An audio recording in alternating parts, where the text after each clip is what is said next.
So how many times have you told yourself that you're going to start exercising, but you never actually did?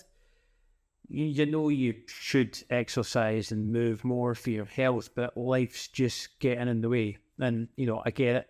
But today, in this video, I want to change that. I'm going to show you how you can start exercising, make a real difference in your home without any equipment for free in just a few minutes a day. But first, who am I and why does this matter? So my name is Ewan. I'm a trainer and a fitness coach, but I didn't start that way.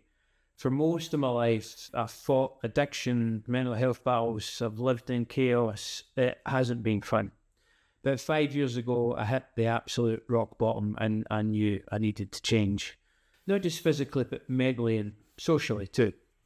But as I got fitter, I knew I didn't want to just change my life. My past experiences and the things that I'd been through meant that I wanted to help others do the same, to go through the same transformation that I had.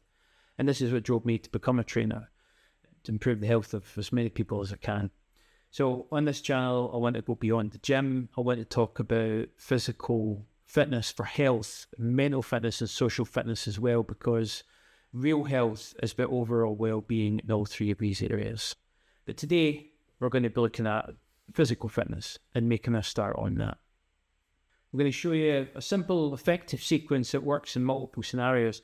So whether you're starting from scratch, returning after a long break, or dealing with a lifestyle shift that means it's throwing you off track and you've not got as much time as you had anymore, this is going to help you get moving again. And the best thing is you don't need to overhaul your entire life. We tell ourselves stories about, we'll get it together someday, or that if we're not doing everything that we need to do at once, there's no point in doing anything. And that's false. 10 bad habits doesn't mean that starting one good habit is pointless. And give yourself some slack. And we forget about fixing everything. Just start doing something meaningful and the rest can follow. You can keep living exactly as you are. You don't need to make any big changes. You can also prove to yourself that just small changes, small sustainable changes, like adding this 7-minute routine I'm going to show you into your day, and feel how just by that little bit of effort, the small changes can add up to make a real difference. Not just for 6 weeks, not just for summer. It's not about quick fixes. This is trying to build a daily habit for life. And that's ultimately what I care about, helping you build something that's going to last. Now, I'll take you through the sequence in a few minutes. But before I do, when you think about exercise, you probably picture running, swimming, joining the gym, or hiring a personal trainer. And, they're great options, but when you're not doing them, they're no use to you. So maybe you don't have the time, maybe you don't have the money, maybe you don't have the right shoes or the right outfit, whatever it happens to be. When you're starting from nothing, your brain's going to find endless numbers of ways to give you reasons that you can't start. And that doesn't make you lazy. It doesn't say anything about you other than say that you're human. So you weren't designed to have to exercise. You were designed just to move. Naturally, it was part of our day. But modern life, sitting all day, commuting everywhere, staring at screens, and it's wrecking your body. That's not how we were supposed to be moving. So if you want to take up a sport or a physical hobby, that's amazing. Go for it. But you're not, are you? And that's the point. You don't need a gym. You don't need a trainer. You don't need a perfect plan. What you do need to do is to stop doing nothing, because doing nothing is the worst possible thing that you can do. So 7 minutes. Why does that matter? I get it. Like, you're not going to believe me. You think it has to be more complicated than this, right? I'm just selling you nonsense. Honestly, that's what part of the industry kind of want you to think, because you get a benefit from that. Making exercise seem overly complicated is how they're going to sell, the secret method or overpriced programs. If getting fit was simple, they'd sell fewer courses, gadgets, memberships, and equipment. But the truth is, basic movement is free and it works. If your goal is simply just to feel a bit better, move a bit better, and maintain strength, especially as you age, it takes surprisingly little time. I mean, you're not going to be an Olympic athlete in 7 minutes a day, but that's not what we're trying to do here. So have you ever thought, what's the point if I can't get to a gym 3 times a week, if I can't do a full 30, 45-minute workout? I'm about to show you that that doesn't matter. 7 minutes is enough to make a real difference.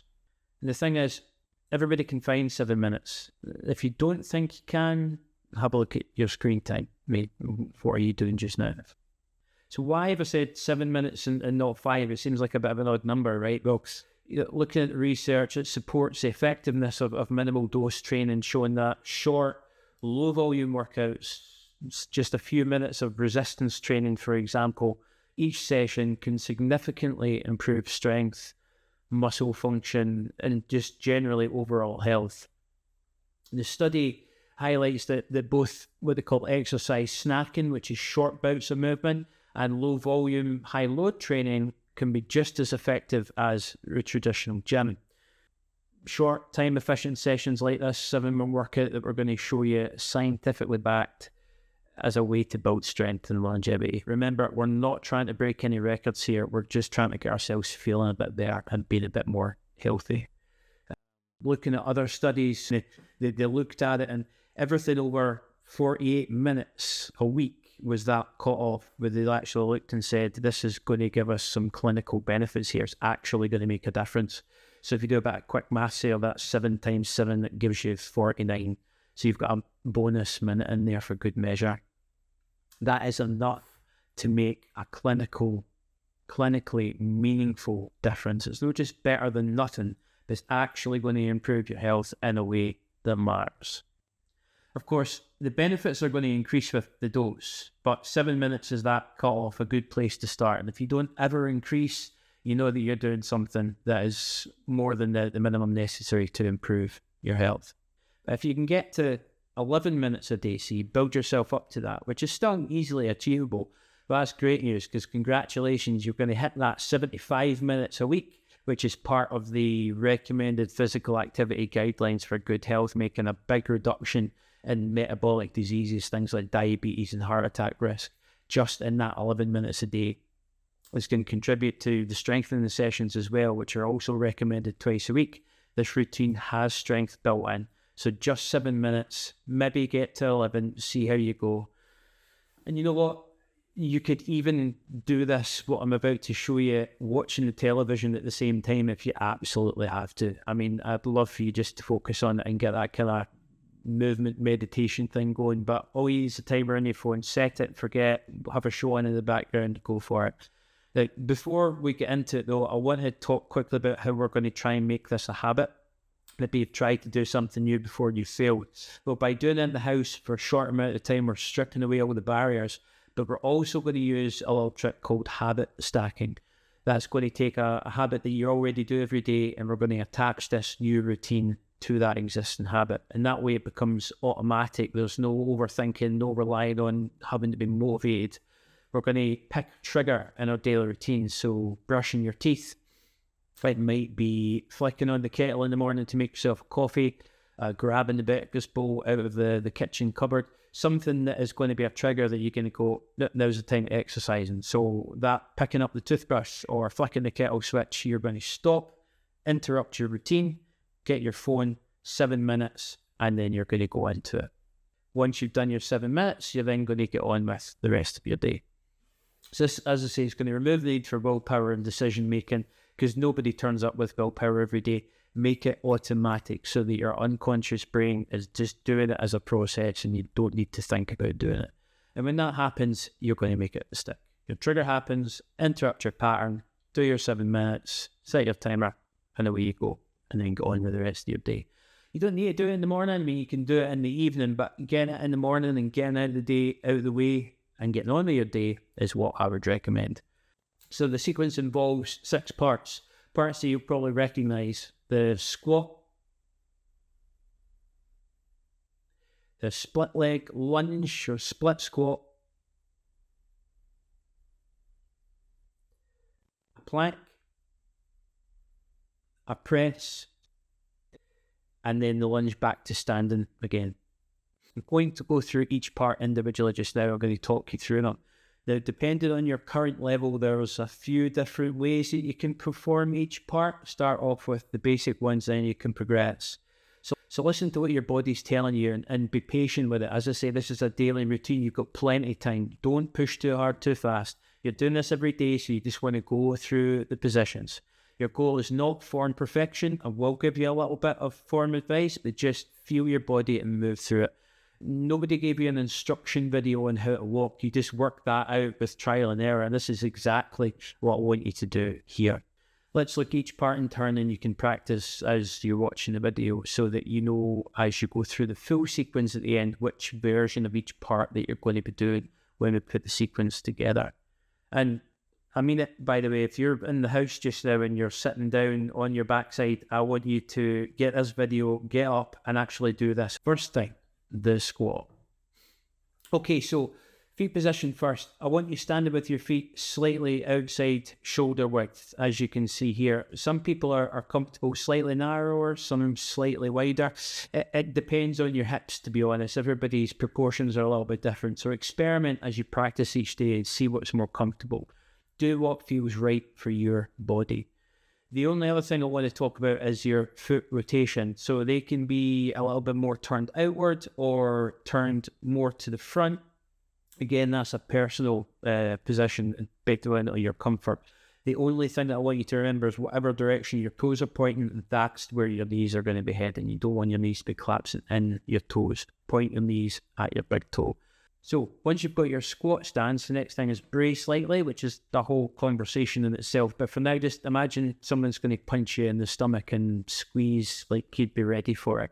You still want to hold that brace and be able to breathe underneath it. As you're moving around, I want you to try and keep that light brace in your torso so that it keeps that under control. Just don't hold your breath through the whole sequence because you're still going to need oxygen to move. Right, got everything? If not, rewind the video, go through that as many times as you need to, but don't over worry about everything yet. You're going to work it out as you go. So once you've got your feet positioned, drop your hips down through your legs and let your knees come forward. Then stand back up again. Don't worry about how low you can go right now. So let's look at that from the side. Ideally, as you can see here, we eventually want the squat to get to the point where our hip crease is going below our knee. We also want the center of gravity to stay above the middle of our foot. That's the line between your shoulders and your middle of your foot. So I'm going to repeat myself here because it's important. What I've just shown you in the demonstration is eventually what you want to get to. You might find that your squat currently looks more like this, a little bit more of a half squat. That's absolutely fine. Keep practicing and your legs are going to let you go lower and lower over time as they get stronger. The goal of a squat in an exercise setting is to strengthen your legs. The goal of a squat is not to get your head and shoulders as low to the ground as you can.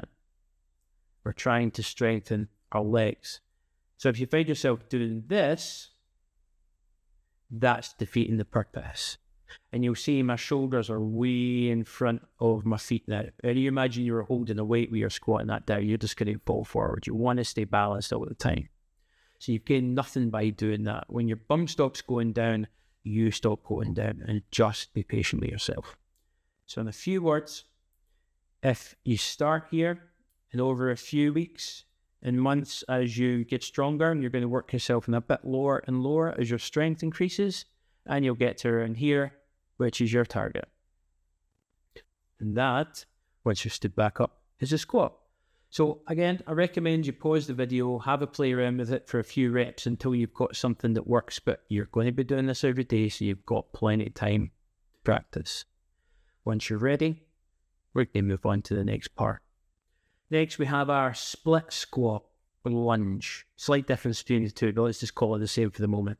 The second phase of our sequence is to get into a split stance, and this involves stepping back as we're shown here. Find your balance and have the front knee bent. You want your feet round slightly outside shoulder width, don't be on a rail. Now, I'm not going to go into depth about all the things that are going on here. Just find something that you can hold that's fairly stable. You want, again, that brace here, and the top half of your body should remain upright. Now, in the sequence, there are a number of options from this split stance position. What we're going to do is we're going to try and descend under control to a half kneeling position slowly to see if you can control that back knee down to the ground using the strength of your legs without dumping your knee down. That's going to look a bit like this.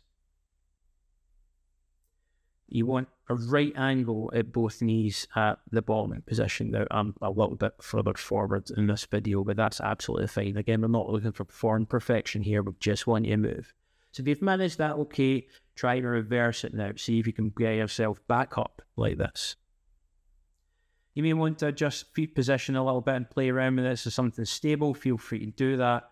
But the point here is to balance as control as we enter the split stance and be able to go up and down. If it was a little bit challenging, that tells us that this version is the version that I want you to practice with, and this is what you're going to do each time. And the version I've just demonstrated, I'm going to show you how you could assist with your hands a little bit. You can use your hands if you need to. Try not to put too much weight onto your hands, either from the ground or onto your knees, but just enough. Mainly doing the work with your legs so that you can stand back up again. So like the squat to begin with, it's maybe going to take a little bit of time to build up the strength, but the target is to be able to descend and come back up from the half kneeling position under control and balance. Now, when we come into the sequence, because this is a left-right alternation here, because you're putting one leg back one time and the other leg back on the second time, don't be surprised if it feels a little bit different on each side, so check each side and see how you're okay with that. Once you've done that, let's move on. Next thing we're going to do from half kneel is we need to get ourselves from there to the tabletop position, getting ready for our plank. To do that, we want to lean forwards, place our hands down, as I'm demonstrating here. You might feel a little bit of tightness in the hips, so the groin area when you try to do this, so be gentle if you do. That's actually part of this sequence. That's deliberately designed in to give you a bit of hip mobility as we move through it. So as you gain strength, you also open up your hips and get a little bit of mobility there, so these movements will be easier. Didn't look like that myself 5 years ago, so just be patient with yourself. So once you get your hands down, pull that front leg back gently if you need to, just slowly back to the tabletop. And same as before, go between left and right sides. One might be tighter, just check how it feels on the left and the right. Now from your tabletop, we're going to step both feet back to hold our plank, like so. There's a whole video that can be done on the plank, but for now, just make sure you're bracing at the stomach, like we discussed. Squeeze your backside, your legs, actively push the ground away with your hands. You want everything switched on here. Hold this position for a few moments, and that is where we'll be starting our press from. Before we go to our press, there's a second option on the plank. If you've managed to get everything that we've done so far without any problems, if you've got a little bit more leg strength available, then we're going to go straight from a split stance into a lizard version. So the next thing that I'm going to demonstrate here is moving straight from that high lunge, going into our lizard stretch, and then straight into the high plank. And that looks like this. The difference here that you'll notice is you never allow your back knee to touch down to the ground, requiring that you've got the leg strength to hold yourself up while you transition all the way through to the plank. And you also need to have the hip mobility to be able to put your hands down on the ground like that and then move your feet back without dropping your knees. Test both sides, see how you go on. That's something you can work towards. If it's feeling a little bit stiff just now, go back to version 1. But as I say, this will give you more hip mobility and it'll prep you up for other types of move if you do this version. Whichever one you're going to choose, and you can even swap them through the sequence. If we're going to do this multiple times through the 7 minutes, feel free to go backwards and forwards. Well, whatever you want to do, you want to finish in the plank position. The next is the press. So, two main options here. If you have the upper body strength, keep that plank held and lower yourself to the floor. Let your chest touch lightly. Pause briefly, not dumping your weight onto the ground. Your arms should be in control all the time here. and then push yourself back up. Again, keeping that rigid plank in your body. Now, if you find that a little bit out of reach just now, which is totally normal, that's okay. We've got a second option, which is the half press. For this, to make the mechanics a little bit easier, but still doing a useful press to build up that pushing strength, we want to allow our knees to drop down to the floor. And that's where we're going to hinge the press from. So go through the press and motion again down to the ground and push back up. Now, really important here, my shoulders and my hips came down at the same time. My backside didn't stay up in the air, and that's really important. In fact, this is probably a good time to quickly talk about hand position in the press.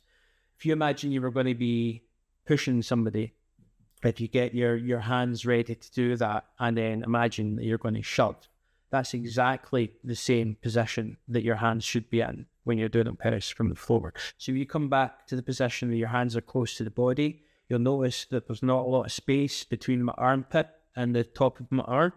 My hands are facing upwards, and the motion looks like that. What we don't want to have is our elbows flaring out like this, open under the armpit, and potentially with the hands pointing in the way. Get them down, we're pushing like this. If you have your elbows flared out like this, it's going to make it much harder to press, and your shoulders are probably going to hurt if you do it that way. We also have a modified half press.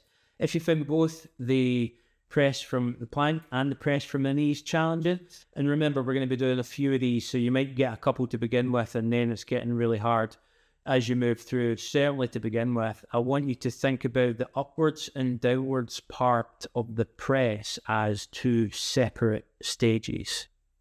We're always on the descent, on the lowering down to the ground, going to try and be strict holding that plank or the half plank from the knees. But once you've got down to the ground, again, preventing that bum from rising up into the air, once you've got to the ground, if you're really struggling to push yourself back up in either version, then it's okay as you try and push as much as you can to let that backside come up a little bit, as I'm demonstrating here. That allows you to get back up to tabletop. That's fine to begin with. You're still pushing yourself up, and over time you're going to get stronger, focusing on that descent. Eventually it'll just come. One day you'll try and push and you'll notice you'll get up much easier. It's the same message I've been giving all the way through this video. Be kind to yourself and be patient. You will get it if you're just consistent every day. You will get stronger. The next part is return to standing. So once we finish the press, we're either going to be back in our high plank again, or we're going to be back in tabletop. Whichever one of those two, we want to reverse everything we've just done to get back up to the split stance and then step through to standing. That's each individual part. Now let's see what the full sequence looks like when we put it all together. Here's a demonstration of what we're trying to work towards with a squat, high lunge, through lizard, to plank, to press, back to lizard, and high lunge to stand. That's one half. And then we're going to repeat the same thing on the other leg.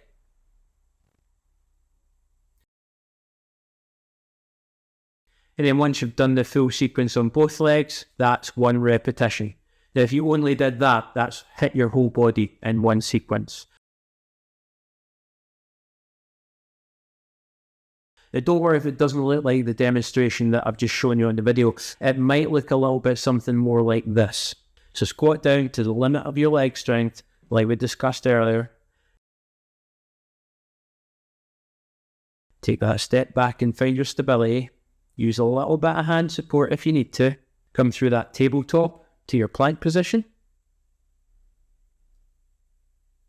Let your knees drop, control that press down, keep it strict. And then push back up, allowing the bum to rise if you need to. Do what you need to get yourself back up to that tabletop position. Bring that leg back through to your half kneel. And then use a light push off the knee to get you back to standing. And then, of course, repeat on the other side. You've got very big muscles in your legs and your glutes. And in terms of return for effort, amount of muscle mass worked for time, working the muscles in your legs is a really efficient way to get a lot of work done quickly. Now, on top of that, if you look after your legs and keep them strong, you're going to keep a lot of capacity for life, especially as you age. I could do a whole video on that, but for now, just trust me, you want to look after your leg strength. The sequence, as I've shown you, also give you some core stability with the plank and some press and strength. As I've mentioned already, 1 repetition on both sides works most of the major muscle groups in your body, certainly the ones that are easy to do without equipment. And once you get comfortable, there's endless ways that you can modify this. I mean, this is the suggestion that I'm giving you to start with, but I just want to quickly show you what you could possibly progress onto if you've got the full sequence that I've shown you comfortable in both versions. So this one's going to introduce some power in your legs. There's a jump squat, which is jumping and landing, which is some more of the basic human movement patterns. And then you can maybe throw in some Spider-Man presses. Let's test in the core a little bit more like we've got here. And then potentially as you raise your front leg up, keep that other leg off the ground and raise it, and then you've got balancing on one leg there. You can mix it up as you go through each one. So your goal here is to set the 7-minute timer and just move through the sequence. You'll notice I'm not giving you a rep target. I've not told you need to go at a particular speed. You're just teaching yourself to move for 7 minutes. As you get more comfortable, you'll be more smooth. You'll get through more reps just naturally. Don't worry just now about how many reps you're doing. Just set the timer and do whatever you can in the 7 minutes. As I say, even if you just got 1 rep, that's so much better. In fact, it's infinitely better in doing nothing. I can't emphasize this enough. So when we're thinking about improving over time here, wherever your current limitation is, wherever your current ability level with, that's where you're going to start. I mean, you're not jumping from 0 to 100 overnight. That's not how anything works. That's not how learning works. Every single thing that you can do just now, whatever it is, you started your life as that little pink helpless blob that couldn't even hold its head up. Every skill you've got, walking, talking, thinking, moving, running, whatever it happens to be, you've learned that through practice. This is exactly the same. So give yourself some grace, be a little bit patient. And whether it's day 1 or day 3,650, you're going to follow the same process. Doesn't matter how well trained you are, you're just going to find wherever your current level is and just push it a little bit further. The same thing for your life. If you do that every day, the distance that you can cover will surprise you. The goal of exercise isn't to look like somebody else. It's about building that capability, strength, endurance, mobility, and control in your body. And that starts wherever you are on whatever day you start. There's something else really important before I finish up here. What happens when you turn up in the morning and you just don't feel like it? And some days that's going to happen. You're going to wake up feeling exhausted or you just can't be bothered. You're going to want to skip it. That's totally normal. Every person that's ever trained anything is going to feel like that. But these 7 minutes, I want you to kind of treat it like brushing your teeth. It's just something you do, a daily hygiene habit for your body. Even if you don't feel like, throwing yourself into it, I just want you to set that timer and stand there.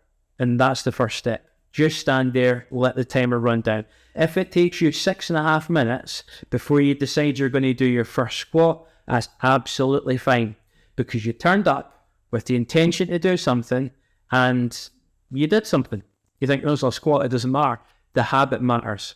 Getting the habit of turning up every day matters. Some days you're going to feel like powering through, other days you're going to drag yourself to. Just turn up on the mat, see what happens. And you make a couple of minutes of resistance and you'll start moving. You'll do 1 squat, so I might as well do the next step, and I might as well do the next step. And you'll get a few minutes. Every day, repetition. And if you just do it, you'll not even think about it anymore, and you'll find it's much easier. That mental effort that it takes for you to do anything kind of goes out the window. Just like brushing your teeth. Don't even think about it. Turn up, start the timer, see what happens. So trust the process, have patience with your body, and just keep chipping away at it. This is a lifelong practice. Like I've said, 5 years ago, I was in a state, I made a start, and I'm in a completely different place now. Every single rep counts. You don't need to stay where you are now. Wherever you are now, that's absolutely fine. The sooner you start, the better. But whenever you start, it's never too late. So if you put your phone down now, or whatever you're watching this on, and you don't do anything, that's fine. Next week, a month later, a year from now, I don't care. I want you to start. I want you to remember what I've shown you here. And whenever you're ready, just think, now is the day that I'm going to do it. Any movement is better than nothing. No matter what your condition, there's always a way to move that's going to make things better. I hope I've convinced you to start. I want you to pick that trigger. Think about it now. What is it going to be? Pick that trigger and make the change. Hope that was helpful to you. If you've got any questions, please leave your comments down below. It'd be great if you consider subscribing. As I say, I want to look through all aspects of health. I hope to see you in the next one.